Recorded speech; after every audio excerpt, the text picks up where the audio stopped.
WWE have re-signed a released superstar. Goldberg has suggested his Elimination Chamber match against Roman Reigns was possibly his last, and CM Punk is to be inducted into the Hall of Fame in Ring of Honor. Stay tuned. If you heard that noise there, that was clapping. That wasn't Sam having a cheeky tug to the news of CM Punk. Covering for me. That's all right.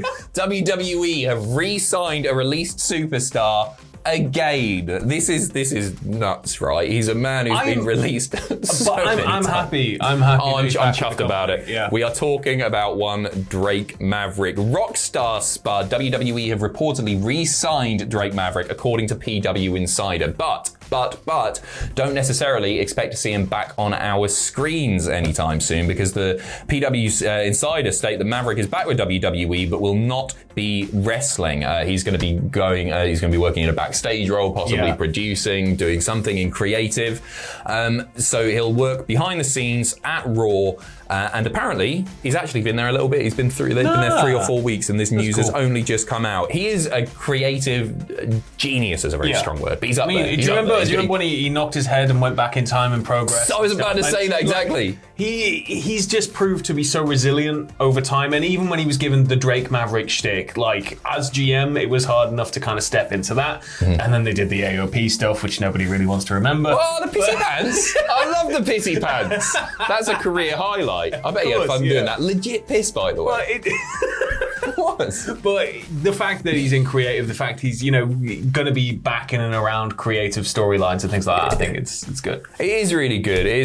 And it is mad that they've got rid of him numerous times now. I would have a full-blown complex about that by now. Yeah, right? Yeah, because I just couldn't not. Every single time I accidentally burnt the toast or something, I'd be like, oh God. Yeah, for sure. They're always cooking toast backstage at Raw. That's all it is. That's the secret. That's what I'm working on. Seriously, good luck to him, because he does have such a creative mindset. It was the first interview that I ever did doing this job. They sent me when he was with TNA or Impact. Sent me over to some hotel, I think it was, in London, and I was terrified. I was absolutely cacking my pants, and he was the warmest, loveliest bloke. Gave me all the time in the world, and he knew that I didn't know what I was doing. The first interview I shot was John Morrison, and again I was like, oh no, oh wow, this is scary, and then he walked up and he was like, is that a DSLR? And I was like, you're a camera nerd, this is going to be good. You're a camera nerd, is that a DSLR? No, but he was like, is it this, is it that? And he was talking about the rig and making his own films and stuff. Oh, and it was like, that's awesome. Thank God. That's awesome. Speaking of awesome, Goldberg suggesting that his Elimination Chamber match, that Universal title match against Roman Reigns, maybe was his last. He posted to Instagram with the caption, possibly my final mission in the wrestling world. As you can tell, I'm quite weary from the long flight, as I stated that we are in Riyadh, when in fact we are in Jeddah. So he got it wrong. He said they're in the wrong place in Saudi Arabia. I think it might just be that Bill kind of didn't realise that they were in the city that they were in. Yeah, I think that's probably right. I don't think he cares, as long as he gets paid.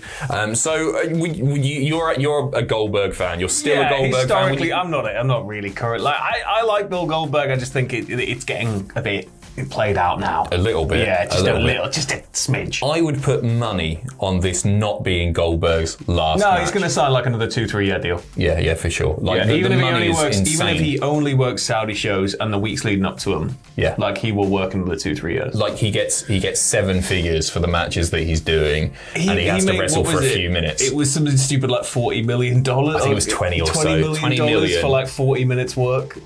Not bad since his return. I'm very, very jealous of that. Yeah. Nah, fair play. But if it is the end, we should do, that thing they do in movie trailers where they take a happy song and make it sad. Mm-hmm. I don't know how we do it, but we can do a slow version of Goldberg's theme, just...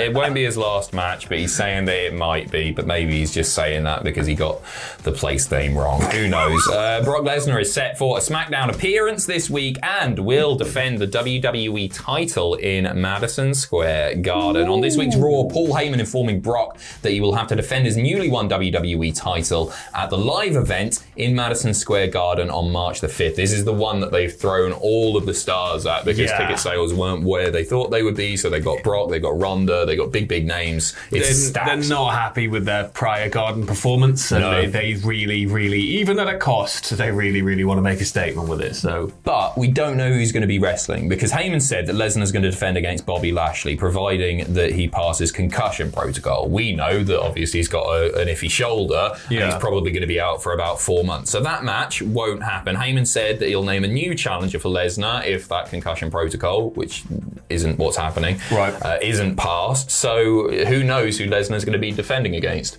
It could be anybody, really. Have him kill Kofi again. I don't think they'd waste, say, if they were signing Cody. I don't think they'd do. I mean, it'd be a huge moment, but it would cost them so much money.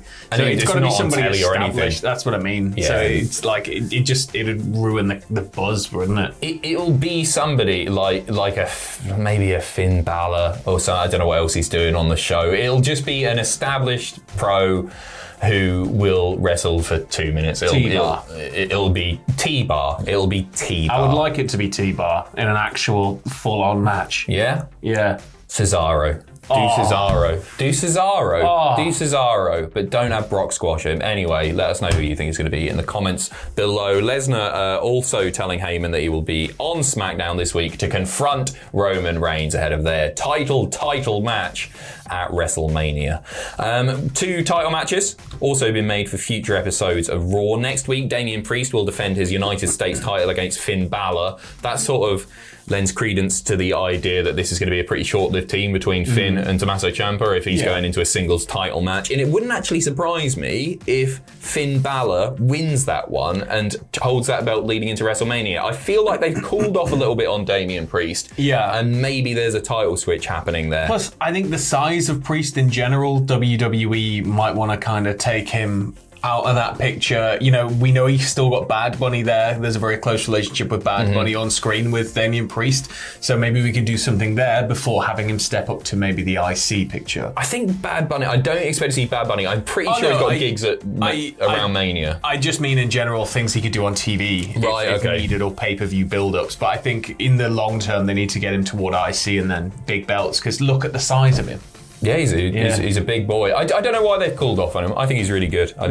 Also, on the March 7th episode, Alpha Academy will defend their tag team titles in a triple threat match, also featuring RK Bro and the newly formed team of Seth freaking Rollins and Kevin Owens. This is interesting because Seth Rollins doesn't have much to do for WrestleMania. Obviously, we've got to keep WrestleMania in mind as these TV shows are happening and where things are heading. Kevin Owens reportedly going to be having a match with Stone Cold Steve Austin. Maybe, make your own minds up, right? The fact that they're teaming those up is a confusing one. Rollins and Owens defeating RK Bro in the main event of last night's show to get in there. Would they be doing like a tag match, a random Seth and Owens thing if Owens should be building towards Stone Cold pretty soon? It's a curious one, isn't it? Yeah, I don't know what the deal is unless they're going to have Seth turn on him, Seth destroy Owens, and then Seth versus Austin, which I don't really want to see. No, Owens has been ragging on Texas.